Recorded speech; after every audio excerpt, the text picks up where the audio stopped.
Hi, everyone. Welcome back to Emma's Talk. Hello, hello. It's me, Harry again. Harry, can I ask you something a little personal? Of course, go ahead. Have you ever had a close friend and then slowly they became like a stranger? Oh, Emma, yes. Actually, yes, more than once. It's such a strange, sad feeling, isn't it? One day you're close and later you barely talk. It really is strange, and honestly, it can hurt more than people expect. Today, we talk about exactly this. Friendship, why friends sometimes change, and even more importantly, how we can keep our friendship strong. Such an important topic for every single person watching this video, in every country, at every age. We'll talk about the reasons friends drift apart, real examples, and practical tips for keeping the friendships that matter to us. So stay with us, because this episode is full of honest, useful ideas. A lot to talk about today, so let's get comfortable and begin. Let's go.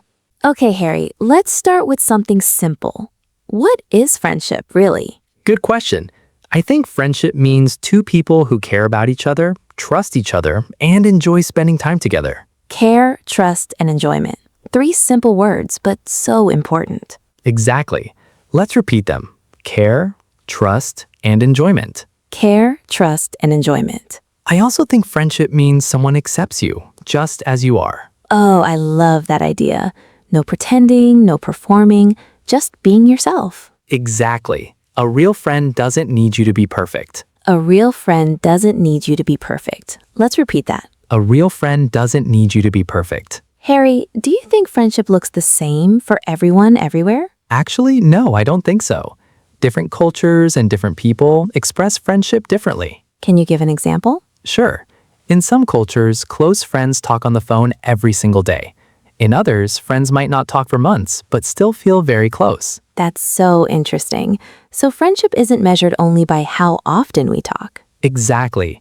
It's measured more by trust and comfort than by frequency. Trust matters more than frequency. Let's repeat that important idea. Trust matters more than frequency. This is such a helpful way to start our conversation today because it reminds us friendship can look different for different people. Exactly. And understanding this helps us feel less worried when our friendships change shape over time. And that leads us perfectly into our main question today. Why do friends sometimes change? Great question, Emma. Let's think about this together. Why do close friends sometimes drift apart? I think one big reason is simply life changes. Tell me more about that. Well, people move to new cities, start new jobs, get married, have children. Life gets busy and different. True. And when life changes, our daily habits change too, right? Exactly. If we used to see a friend every day at school, but now we live in different cities, naturally, things change. This makes so much sense. It's not always about a fight or a problem. Sometimes it's just life happening. Sometimes it's just life happening. Let's repeat that comforting idea. Sometimes it's just life happening. What's another reason friends might change, Harry? I think sometimes people simply grow in different directions. What do you mean by that? Well, imagine two friends who love the same hobbies at 18 years old. By 30, their interests, values, or priorities might be completely different. True. We're not the same person forever, are we? Not at all. And that's actually a healthy, normal part of growing up. We're not the same person forever, and that's okay. Let's repeat that. We're not the same person forever, and that's okay. What about disagreements or conflicts? Does this cause friends to change too? Definitely yes. Sometimes a small misunderstanding, left unspoken, slowly grows into real distance. Oh, this connects to our episode about communication, doesn't it? It really does. Poor communication is often hiding behind friendships that quietly fade away. Poor communication often hides behind fading friendships. Let's repeat that. Poor communication often hides behind fading friendships. This is such an honest, important point. Let's keep exploring more reasons because I think there's a lot more to say here. Okay, Emma, let's continue. What other reasons cause friends to grow apart? I think sometimes jealousy plays a role, even if nobody wants to admit it. Oh, this is such a difficult, honest topic. Tell me more. Well, imagine one friend gets a great new job or a wonderful relationship, and the other friend is struggling. And sometimes without meaning to, jealousy creates distance. Exactly. It's not always intentional, but it's very real and very human. Jealousy is human, but it can quietly damage friendships. Let's repeat that honest idea. Jealousy is human, but it can quietly damage friendships. What about simply effort, Emma? Does that play a role? Oh, absolutely. Maybe the biggest role of all. Friendship, like any relationship, needs effort from both sides. True. If only one person is always reaching out and the other never responds or never makes plans, The friendship naturally weakens over time. friendship needs effort from both sides. Let's repeat that important truth. Friendship needs effort from both sides. What about new friend groups, Emma? Can this cause change too? Definitely. Sometimes we meet new people at work or in a new city, and naturally our social circle shifts. This isn't necessarily a bad thing, right? It's just natural change. Exactly. It's very natural.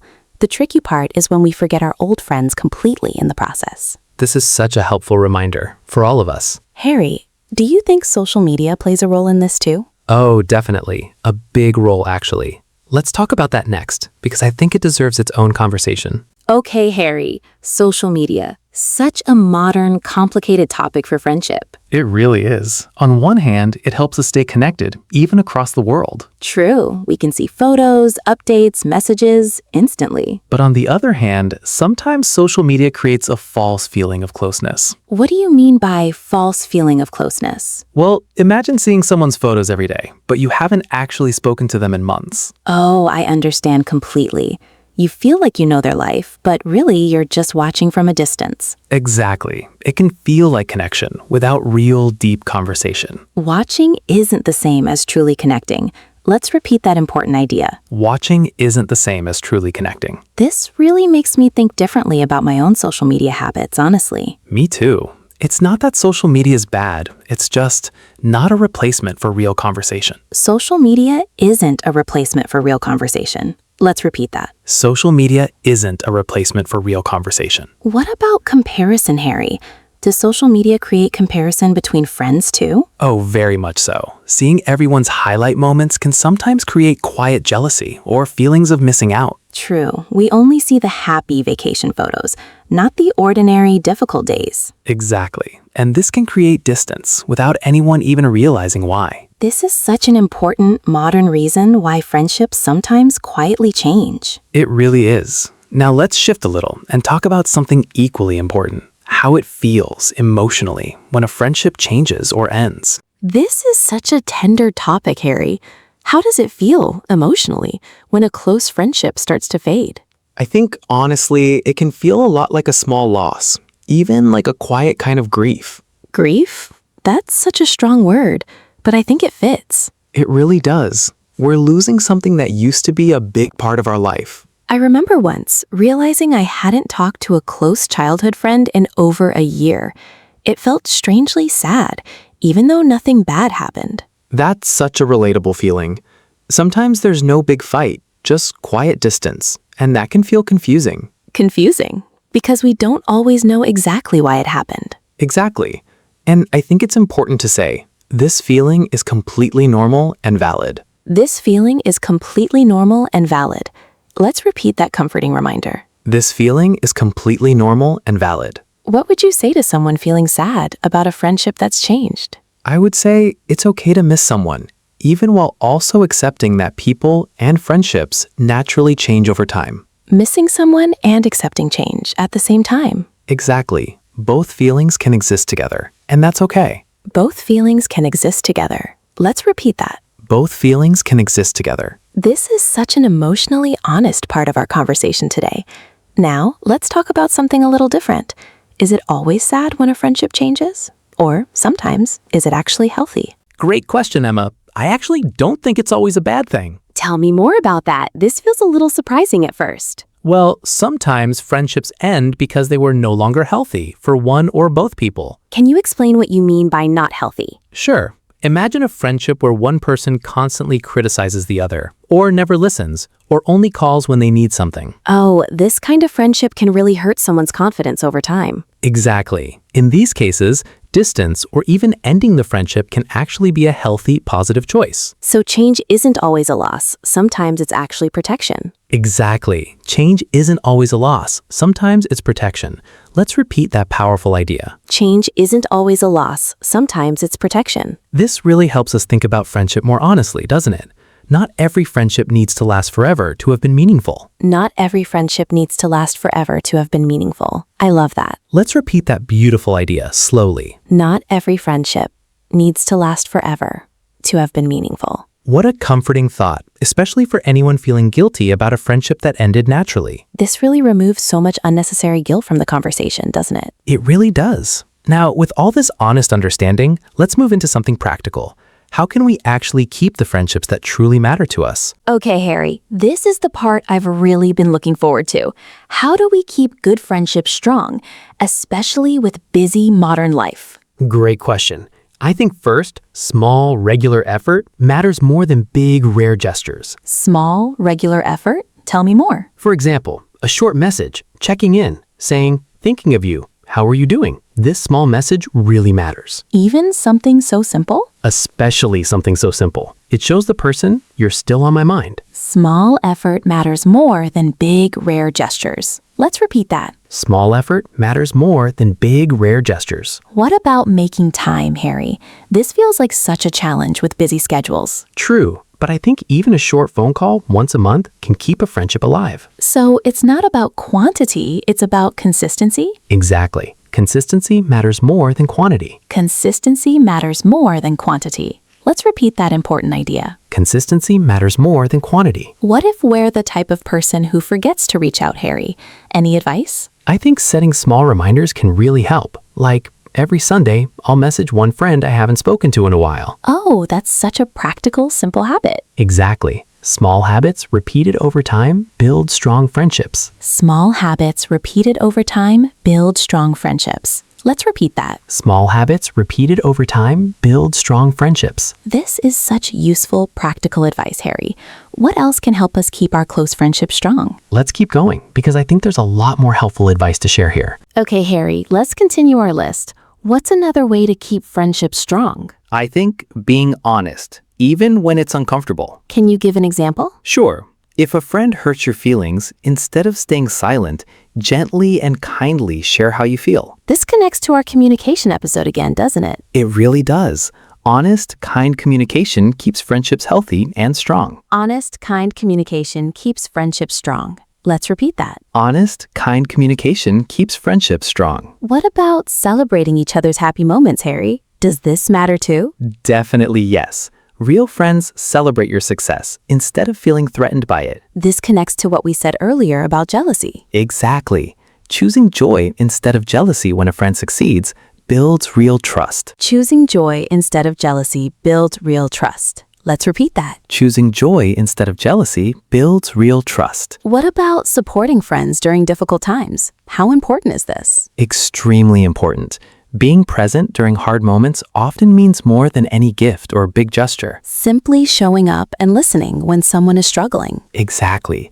Sometimes we don't need perfect words, just genuine presence. Genuine presence matters more than perfect words. Let's repeat that beautiful idea. Genuine presence matters more than perfect words. What about forgiveness, Harry? Does this play a role in long-lasting friendships? Absolutely, a huge role. No friendship is perfect. Small mistakes and misunderstandings will happen. True. Nobody is perfect, not even our closest friends. Exactly. Learning to forgive small mistakes while still having healthy boundaries keeps friendships strong long-term. Forgiveness keeps friendships strong long-term. Let's repeat that. Forgiveness keeps friendships strong long-term. This has been such a rich, practical list today. Now, let's take a short break to remind our listeners about something important. By the way, if you are learning something new today, please give this video a like. Yes, and subscribe too. It really helps our channel grow. And it helps you too, because you get more videos like this, full of real English and real life lessons every week. Perfect combination, English and emotional wisdom together. Exactly. Okay, let's continue our conversation about friendship. Emma, let's talk about something so many people experience: long-distance friendships. Oh, this is such a relevant topic, especially for people who move abroad or study far from home. Definitely.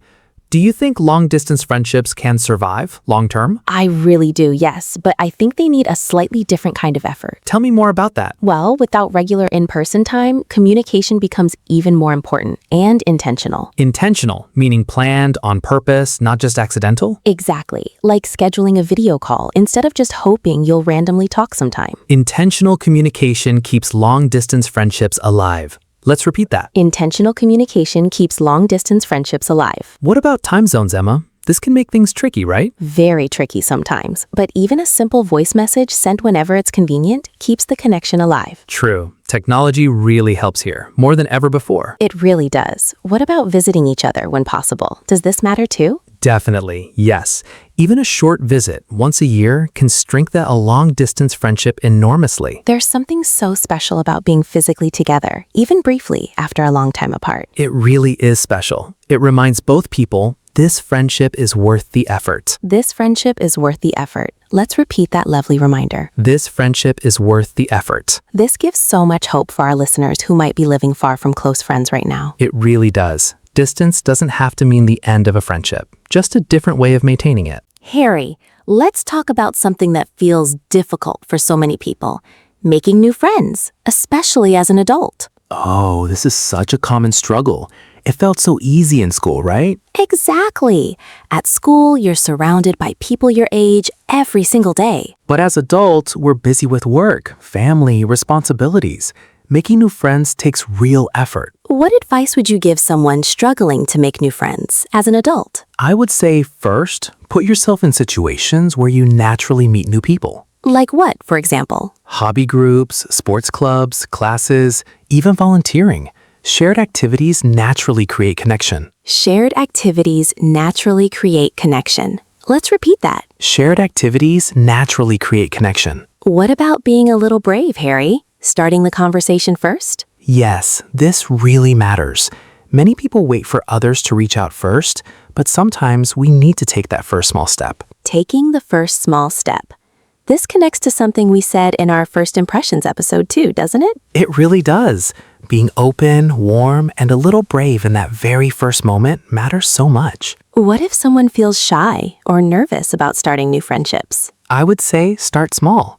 A simple smile, a friendly comment, doesn't need to be a big dramatic conversation. Small, friendly moments can grow into real friendships over time. Small, friendly moments can grow into real friendships. Let's repeat that encouraging idea. Small, friendly moments can grow into real friendships. This is such hopeful advice for anyone feeling a little lonely or unsure how to start new friendships. It really is. Now, let's talk about something a little different. How our own personal growth affects our friendships. Emma, this connects back to something we said earlier. People growing in different directions. Right. Let's go a little deeper into this idea. I think as we grow and change, our needs from friendship change too. Can you give an example? Sure.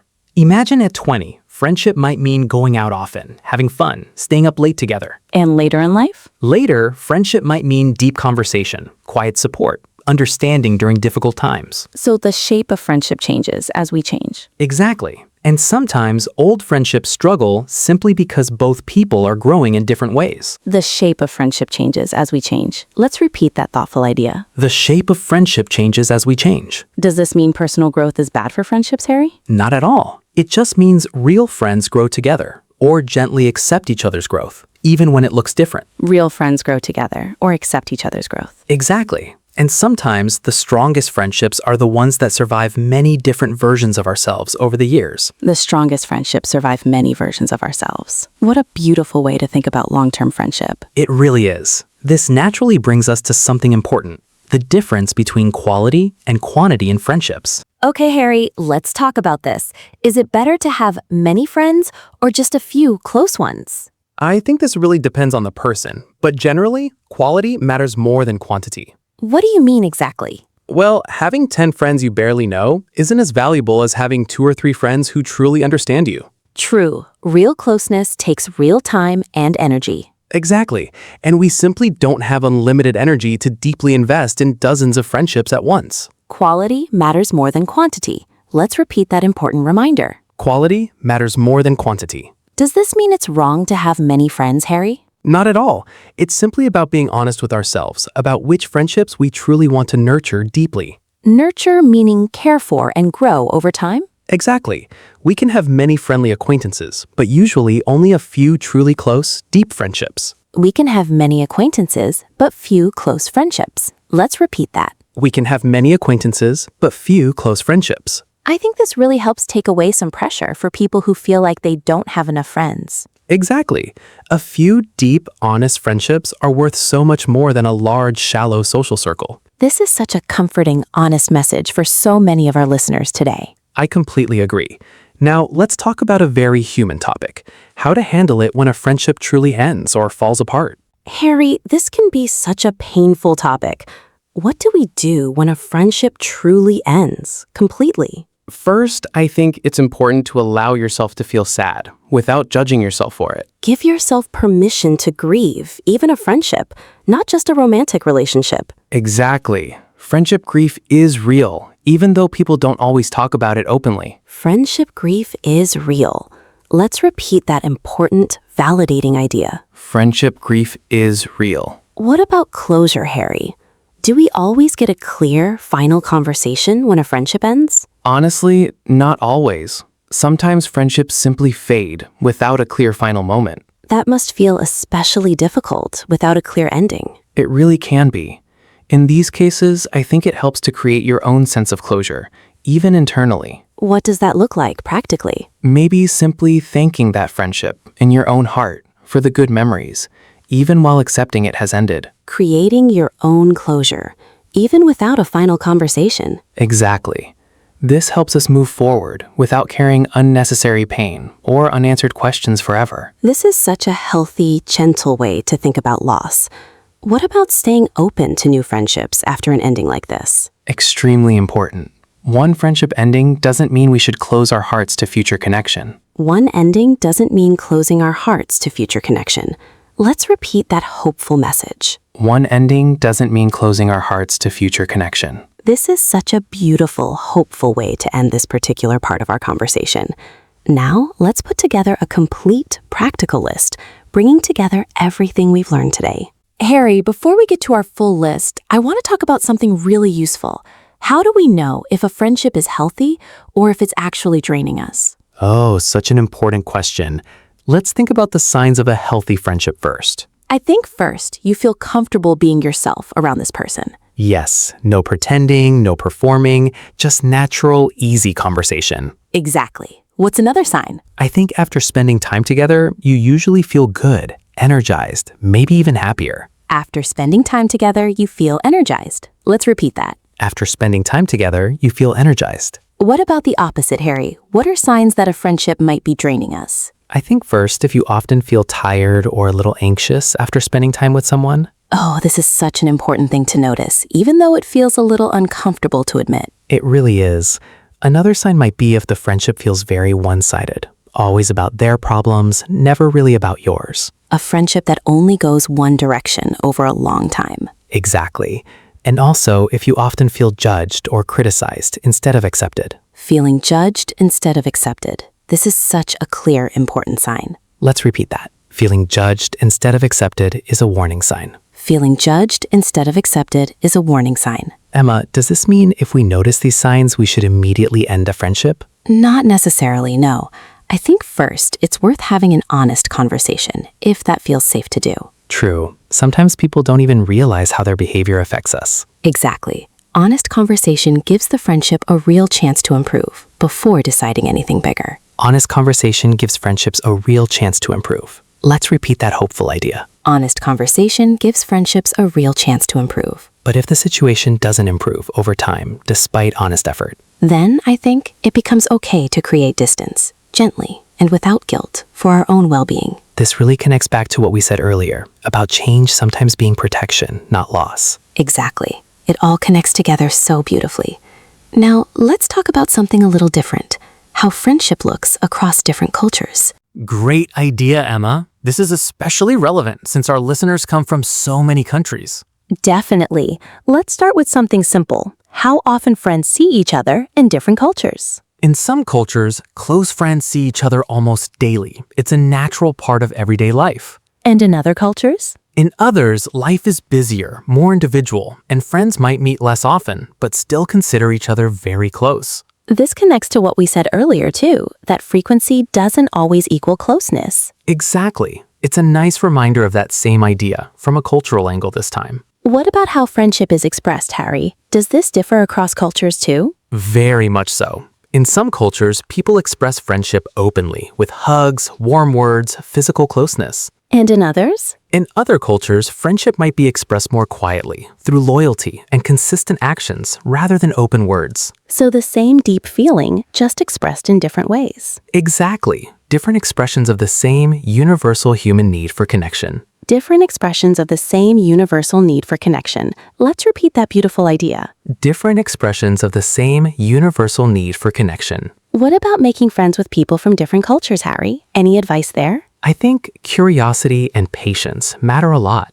Not assuming your own way of doing friendship is the only correct way. This connects to our communication episode too, about staying open-minded across cultures. Exactly. It really is all connected. Being curious instead of judgmental opens the door to beautiful international friendships. Being curious instead of judgmental opens doors to new friendships. Let's repeat that. Being curious instead of judgmental opens doors to new friendships. This is such a rich part of our conversation today. Now, let's talk about a very specific and very common type of friendship, friendships at work. Harry, workplace friendships feel a little different from other friendships, don't they? They really do.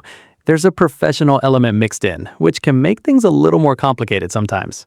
True. What do you think makes workplace friendships special or valuable? I think they can make difficult workdays feel much lighter and more enjoyable.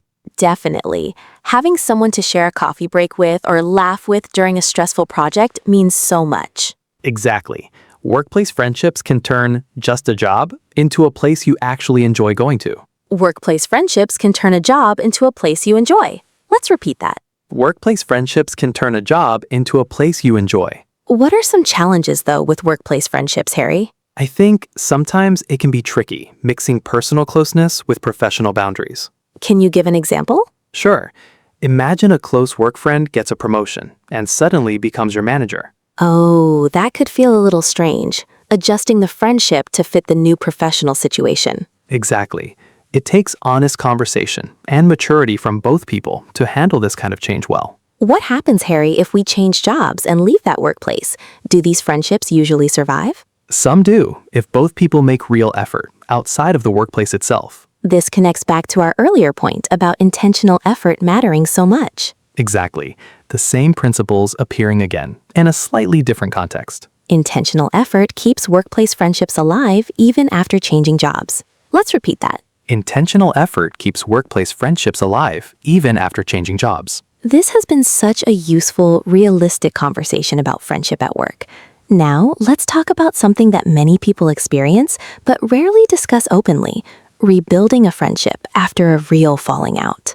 Emma, this is such a brave topic. Sometimes friends have a real conflict, a real falling out, not just quiet distance. True. And afterward, both people might wonder, is it even possible to rebuild this friendship? I believe often, yes, it is possible, if both people genuinely want to try. What's usually the first step in rebuilding trust after a falling out? I think honest, calm conversation about what actually happened without blaming or reopening old wounds unnecessarily. This connects to our earlier idea about I statements, doesn't it? Exactly. I felt hurt when works so much better than you always. I statements help rebuild trust after conflict. Let's repeat that. I statements help rebuild trust after conflict. What if only one person wants to rebuild the friendship, Harry? What happens then? This is really difficult, honestly.